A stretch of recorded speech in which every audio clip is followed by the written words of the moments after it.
It is time for Appraise This with Tim, Luke, and Greg Strahm. The Appraisal Guys, the frickin' frack of Nick and Knack.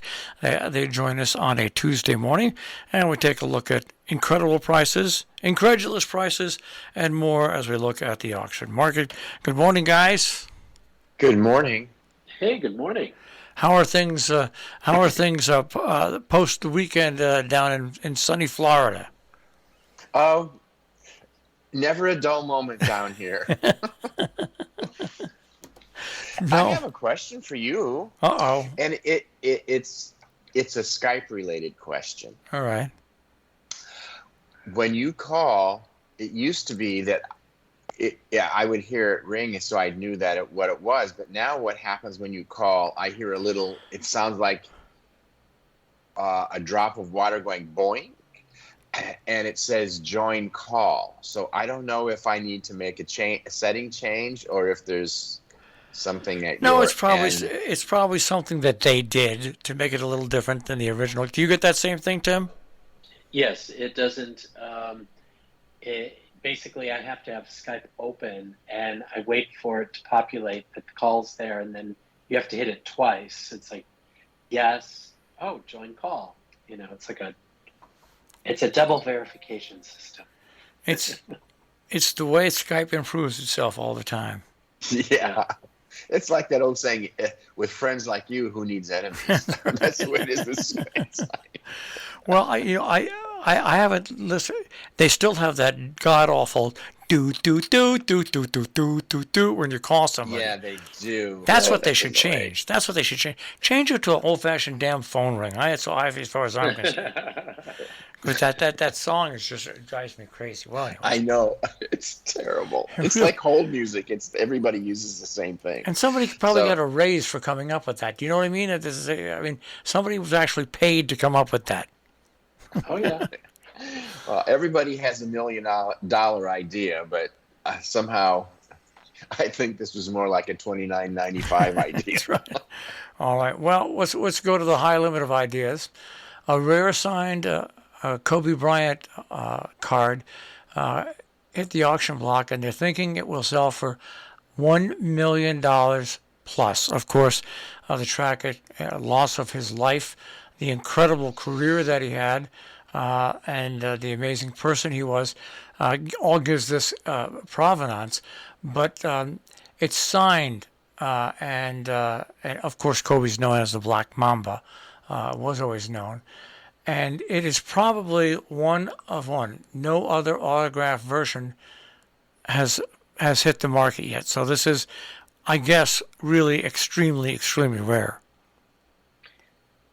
It is rare. It is something that is going to be well watched by a number of collectors, I'm sure, because there was in February of this year, earlier this year, there was a card that sold, and that brought $2 million.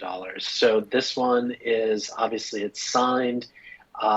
It has, it's been graded, that also helps. But it'll be interesting to watch to see where that market is, because there are that entire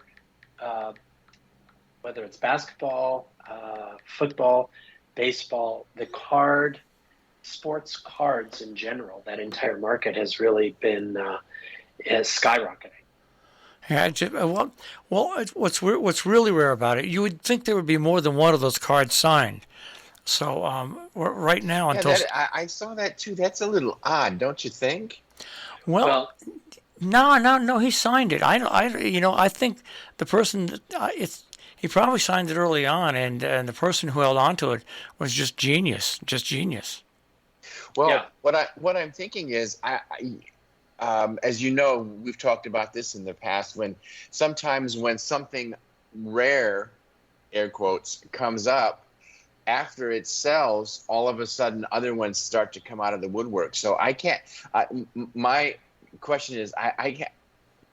There's no way he could have just signed. I can't imagine that he just signed one card like that. Well, but so you have to understand the types of the way that the cards are produced. So what's significant is the cards are numbered, and 1 through 10 have, and they have this green emerald border that's on it, while 11 through 100 are red. So there could be others signed that are red, but not the green one, because the green one, it was only 1 through 10, and maybe those 10 people did not get to Kobe Bryant, and this individual did.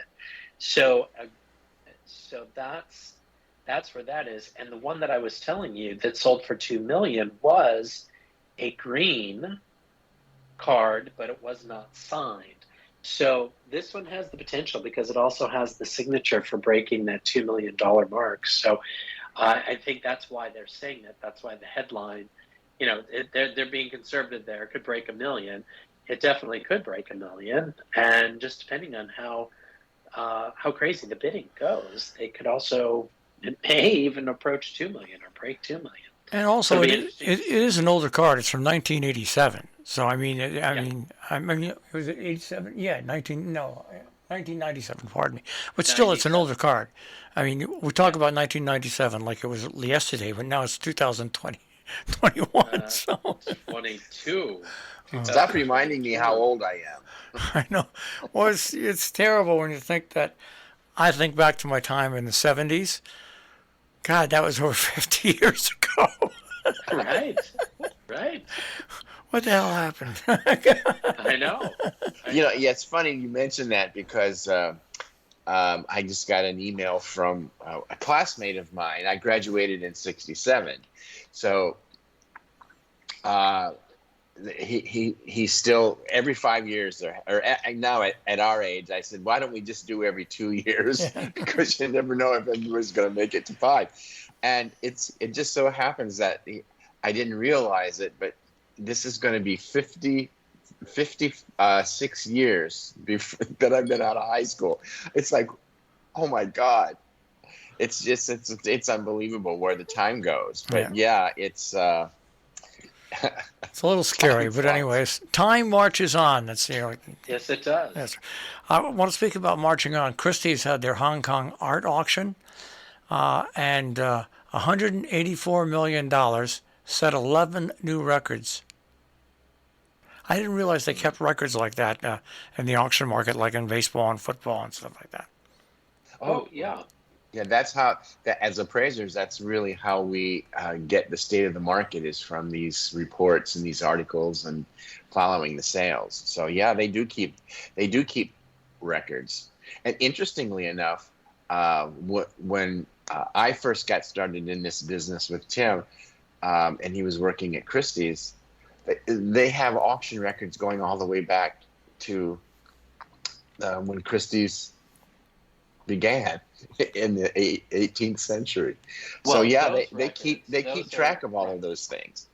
But as far as record prices and for what things sell for particular artists, they definitely do track those, because that really helps not only the specialists, but also, as Greg said, as appraisers and people looking at the art market, where those records are being established, how they're being established, and for what. Even with Hindman, we did all of our fine art sales, and there were several artist records that were shattered for a Western artist, and then also for a Midwestern artist. There was Gertrude Abercrombie, actually. The pieces did amazing. And Fritz Scholder was another major Western artist, that the items that came up for auction were just shattered what they typically sell for. So it's an interest. I think it's great because it also it indicates this piece sold. It drew a lot of attention.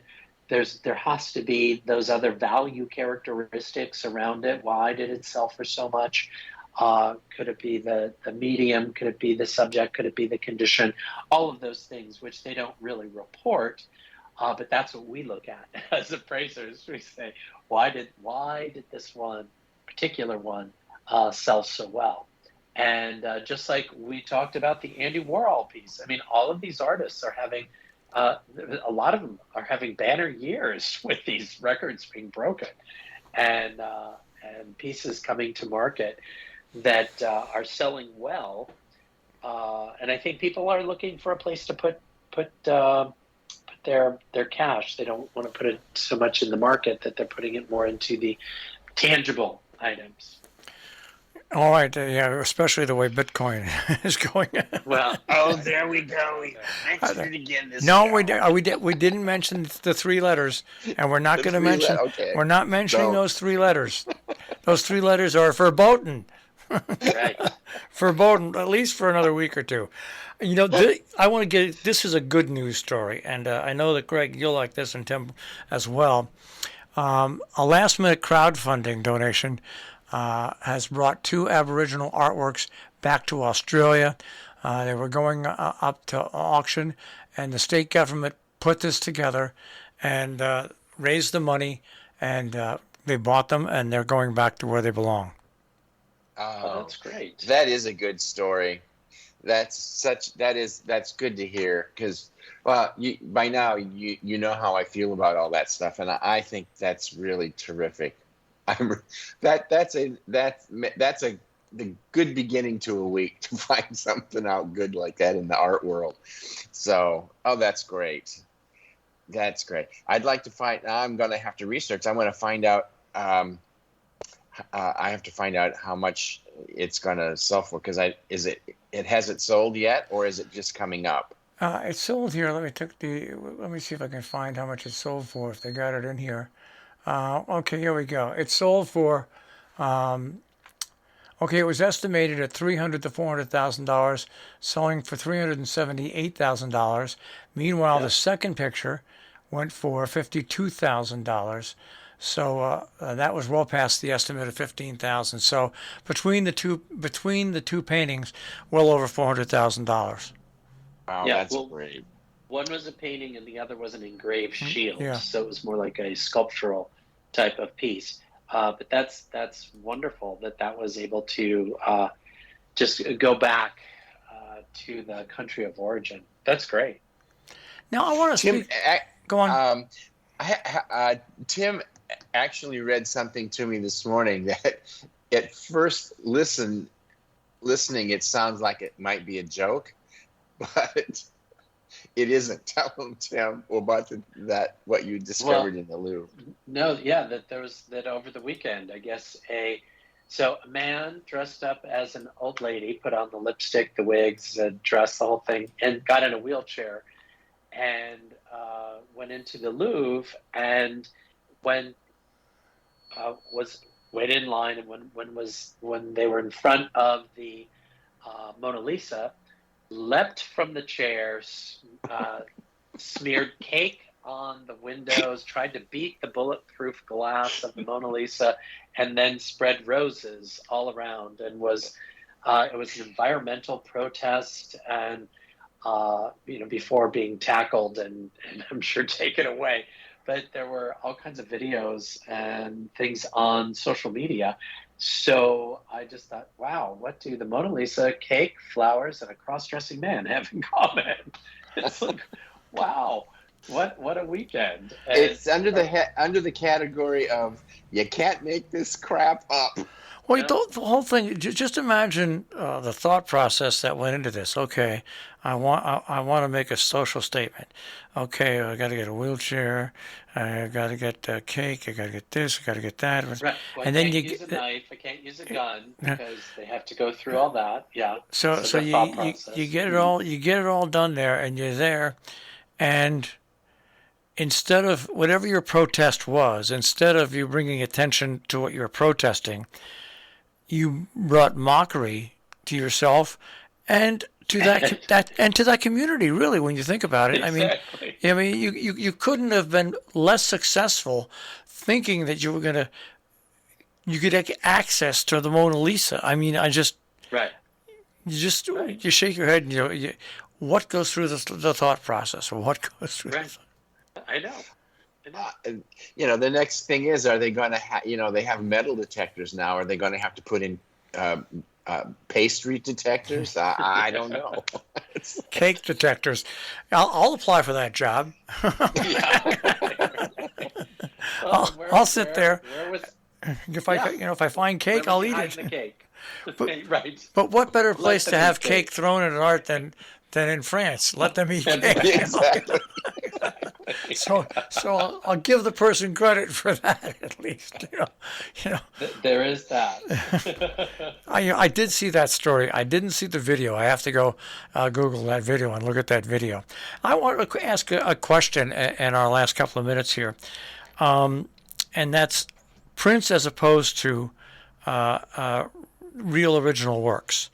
Are prints valuable in the auction market? Well, it depends on the artist and it depends on how many are in the edition. There's a lot of things to take into consideration, and it depends on how valuable originals are. So, if you're looking at a particular artist and the original works of art, whether it's watercolor or acrylic, and those become astronomically expensive, prints are a viable alternative that you can find maybe affordable. But some of the artists, like Andy Warhol, some of his prints are in the 50 to 70,000, 80,000, 100,000, $200,000 range, and they were affordable. More affordable, but it's all relative.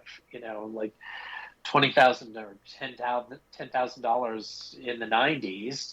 Could have, depending on where you are in your career and what was going on, could have been unattainable. So there's a market for everyone, and it allows the artist to really change up some of the expressions, because some of the prints may be similar to like what their original artwork was done, but then when they do some of their prints and then certain runs, they can make some alterations, and there's a variety that's out there. One of the other things to consider is that we'll take some of the Picasso drawings, for example.